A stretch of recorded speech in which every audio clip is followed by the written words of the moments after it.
Negatives damaged, right. Some images retained, okay. Post them. Archivist note, at the top right hand corner of the page a set of photographic negatives are fastened with a paper clip. Please see catalogue contents for a document detailing descriptions of the negatives. The page notes some of the negatives are damaged.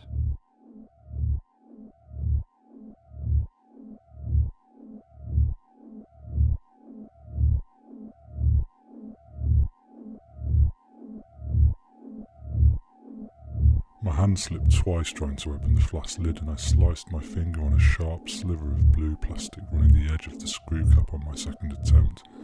I sucked the end of my finger and tasted the metallic flavour of the blood in my mouth as I fiddled with the metal ashtray holder on the back of the seat in front of me with my other hand. I ran my finger over the metal bobbles. Condensation ran down the cold window to my left. I pushed my head back into the seat and rubbed my finger in an arc to clear a section of the window.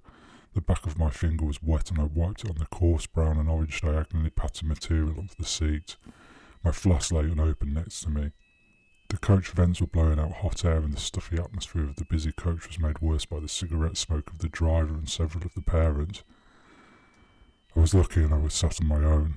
I imagined I was above the coach, my hand coming down to grab the cold roof and push the coach off its course, on my track with my own destination.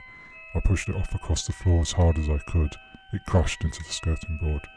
My mum and dad sat in the seats next to me. I looked at them. Dad was wearing the blue cagoule that he always wore, zipped up 3/4. His arms were folded and his head back in the seat with his Adam's apple ball as he breathed gently, his mouth slightly open. I mirrored his position and turned my head slightly to look at Mum while she thumbed through a tourist guide titled London's Top 10 Sites. She stopped on the Tower of London. I looked back through the window. It was still dark and the blurred tangerine hue of the street lamps mixed with the condensed water droplets running down the window street the town landscapes from my eyes. I picked the flask up from the seat and handed it to Mum. She reached across the aisle, took both parts firmly in her hands, twisted and undid the lid. She passed both back separately.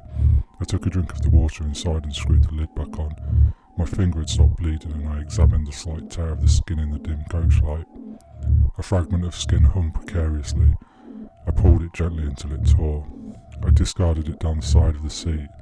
A green road sign moved closer to me on the left-hand side. London 130 mile.